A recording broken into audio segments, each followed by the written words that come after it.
Bismillahirrahmanirrahim. Mungkin Bapak Ibu jamaah sekalian pasti hafal doa tidur dan doa bangun tidur.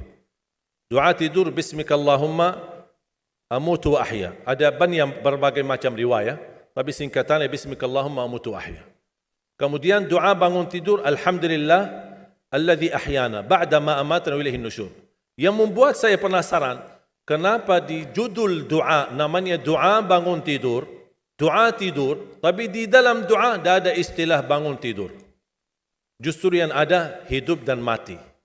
Membuat saya berfikir, apa maksudnya bismikallahumma? Seharusnya bismikallahumma tidur dan bangun. Alhamdulillah yang telah membangunkan sesudah tidur. Kenapa ada hidup dan mati?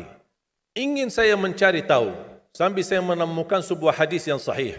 Alhamdulillahilladzi radda ilayya ruhi wa afani fi jasadi wa adhina li bi dhikri. Ini menjadi doa yang kedua, doa bangun tidur. Ketika saya baca, alhamdulillah yang telah kembalikan ruhku, berarti ruh kita di mana saat tidur? Wa afiyat di jasadku, dan diizinkan untuk bisa mengingat Allah Subhanahu wa taala. Membuat saya tambah penasaran, kenapa di saat tidur Allah sebutkan kata hidup dan mati, bukan kata bangun dan tidur. Membuat saya jari dan gali tahu, mencari tahu, tidak menemukan hadis-hadis yang bisa menjawab penasaran saya. Subhanallah, ketika saya membaca Al-Quran, seperti biasa baca, setiap hari baca, meniatkan waktu, kadang 1 juz, kadang 2 juz, pas sampai saya di surah Az-Zumar. Surah 39 ayat 42. Allahu yatawaffal anfusa hina mautiha wallati lam tamut fi manamiha fayumsiku allati qada 'alayha al-maut wa yursilu al-ukhra ila ajalin musamma inna fi dhalika laayatin liqaumin yatafakkarun. Saya langsung sujud syukur. Saya berkata, itulah jawabannya. Allahu yatawaffal anfusa. 2 kali Allah memegang nyawa kita. 1 saat kita meninggal dunia. 2 saat kita tidur belum meninggal dunia. Allahu yatawaffal anfusa hina mautiha, ketika tidur mati, sudah meninggal dunia. Nyawa kita dimegang oleh Allah SWT. Allahu yatawaffal anfusa hina mautiha wallati lam tamut fi manamiha, dan Allah memegang nyawa seorang ketika dia tidur tapi belum mati. Kalau soal sudah dimegang nyawanya ketika mati sudah selesai. Tapi Allah jelaskan lebih detail lagi, persoalan megang nyawa seorang ketika tidur belum mati. Fayumsiku allati qada 'alaiha al-maut. Allah Subhanahu wa taala menahan nyawa yang sudah ditetapkan oleh Allah kematiannya. Makanya ada orang ketika bangunnya subuh sudah meninggal dunia. Ternyata dia termasuk fayumsiku allati qada 'alaiha al-maut. Wa yursilu al-ukhra, tahap yang kedua. Wa yursilul ukhra ila ajalin musamma, yang belum ditetapkan kematian, Allah kembalikan nyawanya untuk di waktu yang ditentukan dan ditetapkan oleh Allah Subhanahu wa taala. Itu beristiwa setiap malam Bapak Ibu. Dimegang nyawa kita dan dilepas. Bisa jadi ketika dimegang dipertahankan, tidak dilepas. Ini beristiwa menghadapi proses kematian setiap malam ketika tidur. Inna fi dzalika laayatil liqaumin yatafakkarun. Mana orang yang berfikir, itu tanda kebesaran Allah bagi kaum yang berfikir. Ketika saya baca buku-buku doa, ternyata saya menemukan doa yang hampir sama mentakwilkan ayat ini, tapi menjadi bentuk sebuah doa yang cukup panjang tapi sangat indah, apalagi kalau bisa kita menikmati dan menghayati isinya. Menjadi salah satu doa tidur. Tadi doa tidur ada 1 kan? Bismikallahumma amutu wa ahya. Doa bangun tidur ada 2. Alhamdulillahilladzi ahyana ba'da ma amatana wa ilaihin nusyur. Itu umum. Ada 1 lagi, alhamdulillahilladzi radda ilayya ruhi wa afani fi jasadi wa adhina li bi dhikri. Terus saya menemukan doa, ternyata doa tidur ada 2. Selain bismikallahumma amutu wa ahya, ada bismika rabbi wada'tu jambi. Dengan namamu ya Allah aku berbaring. Wa bika arfa'hu, dengan namamu aku angkat. Fa in amsakta nafsi, ya Allah, kalau nyawaku dipertahankan malam ini, farhamha, rahmatilah ya Allah. Wa in arsaltaha fahfadha. Kalau dilepaskan nyawaku, jagalah diriku sebagaimana terjaga dirinya hamba-hamba yang salih. Ketika saya baca dan setiap malam bisa merasakan Bismika Rabbi wada'tu jambi wa bika arfa'hu fa in amsakta nafsi farhamha. Ketika saya baca fa in amsakta nafsi farhamha, saya bisa merasakan ketika Allah wafatkan saya malam itu. Dan saya sangat memohon, rahmatilah aku ya Allah. Ketika saya sendirian saat dimandikan, saat saya sendirian saat saya dikuburkan, saya sendirian saat disalati, saya sendirian saat dihisab, saya sendirian saat menghadapi munkar nakir, saya sendirian saat mereka mengucapkan man rabbuka, ma dinuka, man nabiyuka. Kalau bukan rahmatmu ya Allah, saya tidak akan bisa apa-apa. Saya tidak bisa nyaman, saya tidak bisa selamat, saya tidak bisa bahagia. Bagaimana kuburan yang sempit dan gelap bisa menjadi kun fayakun rawdatum min riyadil jannah, taman dari taman surga. Bahkan Allah tunjukkan posisi kita di surga. Makanya seorang hamba yang bisa melihat posisinya di surga, dia berteriak, Ya Allah, aqimis sa'ah, segerakanlah datangnya hari kiamat. Sebaliknya orang-orang yang na'udzubillah, ketika disempitkan kuburannya, bertambah gelap, bertambah hitam, belum lagi turun azab, ditunjukkan posisinya di neraka di sampingnya, dan dia berteriak, Ya Allah, la tuqimis sa'ah, janganlah terjadi hari kiamat. Sudah aku disiksa di sini, sudah cukup, apalagi akan disiksa nanti di hari kiamat. Makanya ketika saya baca Bismika Rabbi wada'tu jambi wa bika arfa'hu fa in amsakta nafsi, ya Allah, kalau memang nyawaku malam ini dipertahankan, rahmatilah ya Allah, karena prosesnya panjang. Ketika Uthman bin Affan disebutkan surga dan neraka, tidak pernah nangis. Tapi ketika dibahas kuburan, 3 malam tidak bisa tidur. Kata beliau, Al-qabru awwalu manazilil akhirah. Kuburan itu langkah awal ke akhirat. Kalau itu lulus, lancar, bahagia, selamat, insya-Allah lebihnya aman dan sambil menuju ke surga. Tapi kalau kuburannya menderita, menjadi tersiksa, menjadi pahit dan tidak bisa nyaman, tidak akan bisa nyaman lebihnya dan selanjutnya. Na'udzubillah min zalik. Wa in arsaltaha, ya Allah, kalau memang kami di malam ini masih ditetapkan, masih punya umur dan dilepaskan nyawa kami masih diizinkan untuk beraktivitas dan beribadah, mendekatkan diri kami kepadamu ya Allah. Kita ingat, fahfadha, jagalah dirimu, karena kami takut juga mengulangi dosa. Kami takut lagi mengulangi kesalahan.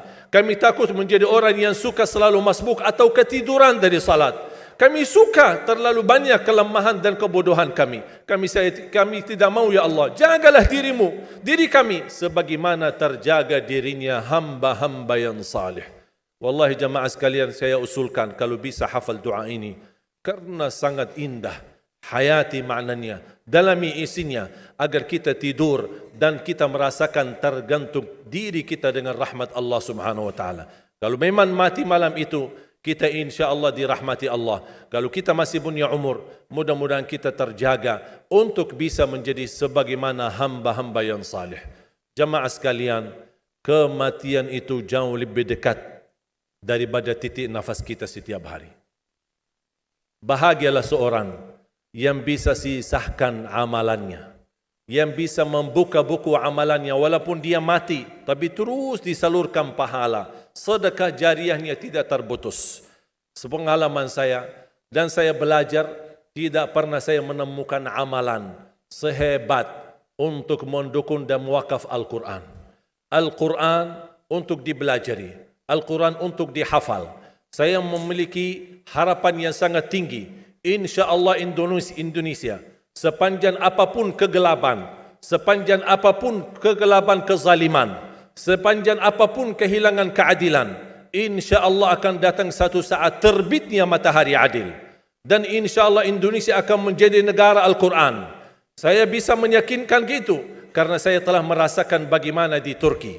Turki negara sekuler, yang ratusan tahun serangi Islam, ratusan tahun menabaikan Islam. Tidak boleh kumandangkan azan dalam bahasa Arab, tidak boleh ada rumah tahfiz, tidak boleh ada pesantren, tidak boleh belajar agama, tidak diberikan anak-anak kita bisa belajar dengan sendirinya Al-Quran. Semuanya dilarang dengan keras. Bahkan terancam orang-orang yang melanggar aturan itu. Allah Subhanahu wa taala melahirkan seorang presiden yang bisa membaca Al-Quran. Coba buka di YouTube bacaan Erdogan bagaimana. Itu dilahirkan dari negara sekuler. Saya bisa meyakinkan insya-Allah 1 juta menghafal Al-Quran. Dan bapa ibu mudah-mudahan masih punya umur akan mendengar pengumuman besar. Imam besar salat Idul Fitri dan Idul Adha sekaligus khatib adalah Presiden Republik Indonesia menghafal Al-Quran. Itu yang saya yakini. Dan saya tidak pernah merasa lelah. Dan saya selalu berkata sama istri, kalau saya mati itu pun karena saya bersama Al-Quran. Wallahi jamaah sekalian, yang bersama Al-Quran tidak akan merugi. Berkah rizkinya, berkah umurnya, terjamin kebahagiaan. Allah Subhanahu wa taala hanya minta satu, berkenan bersama Al-Quran di dunia. Apa yang kita dapat? Apa yang akan dibalas?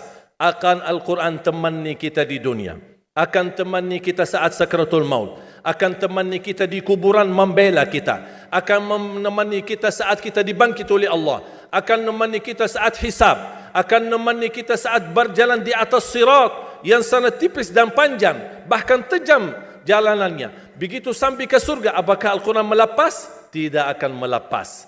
Al-Quran masih berkenan, padahal kita hanya cuma sekali berteman sama Al-Quran di dunia. Dia begitu luar biasa panjangnya bertemanan sama kita sampai ke surga. Bahkan akan temani kita masuk surga. Sebagaimana bersabda Rasulullah SAW, yuqalu liqari'il Quran, ahlul Quran di dunia yang kesibukannya baca, kesibukannya hafal, tidak membuangkan waktu sia-sia, selalu bersama Al-Quran. Allah suruh dia, bacalah dalam surgamu, naik derajatmu. Baca, naik lagi. Tambah lagi baca, naik lagi. Sampai di posisi mana pun anda berhenti baca, disitulah posisimu di dalam surga. Bagaimana kata Siti Aisyah di riwayat Imam Muslim, jumlah tingkatan-tingkatan dalam surga Allah sesuai jumlah ayat Al-Quran.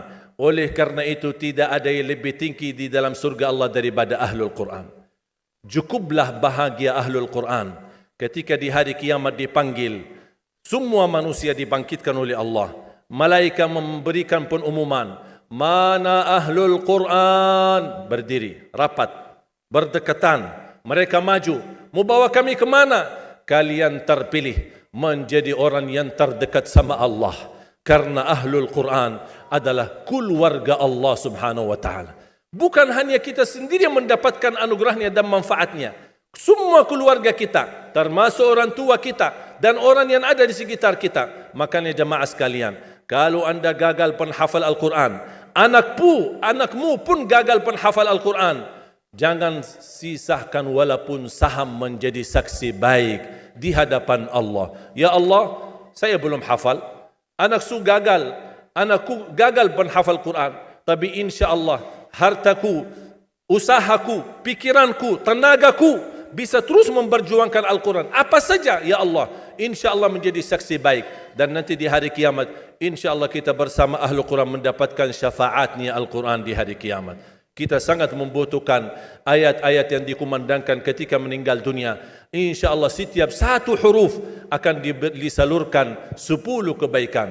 Mudah-mudahan semua yang hadir diberikan kemuliaan dan keanugerah dari Allah menjadi Ahlul Quran, penghafal Al-Quran, penghayati Al-Quran, para pencinta Al-Quran, berakhlak-akhlakul Quran. Ya Allah, aku mohon atas izinmu ya Allah, kami bersama-sama bertemu di masjid ini. Berilah kepada kami kemuliaan bersama-sama bersama Ahlul Quran di dalam surgamu ya Allah, ya Dzal Jalal wal Ikram, ya Arhamar Rahimin, ya Arhamar Rahimin. Anugerahlah kepada kami anak dan keturunan penghafal Al-Quran, anak dan cucu penghafal Al-Quran yang mampu menjaga nama baik keluarga kami, yang mampu membanggakan kami di hadapan-Mu hari kiamat, yang mampu menghadiahkan mahkota untuk kedua orang tua kami. Birahmatika ya Arhamar Rahimin. Ya Allah, maafkan kalau kami tidak berhasil menjadi penghafal Al-Quran. Tapi ya Allah, kami kurbankan nyawa kami, harta kami, usia kami, tenaga kami, pemikiran kami, ilmu kami untuk Al-Quran, agar Indonesia ke depan menjadi negara Al-Quran, agar Indonesia menjadi contoh terbaik untuk mata dunia, agar bisa kita melahirkan. Karena saya meyakinkan ya Allah, dan kami semua meyakinkan, terjamin masa depan Indonesia baldatun tayyibatun wa rabbun ghafur kalau selalu bersama Al-Quran. Ighfir lana wa liwalidina wa li jami'il muslimina wal muslimat wal mu'minina wal mu'minat al ahya'i minhum wal amwat. Rabbana atina fid dunya hasanah wa fil akhirati hasanah wa qina adzaban nar. Wa sallallahu ala sayyidina wa nabiyyina Muhammad wa ala alihi wa sahbihi wa baraka wa sallam. Walhamdulillahi rabbil alamin. Subhanakallahumma wa bihamdik, ashhadu an la ilaha illa ant, astaghfiruka wa atubu ilaik.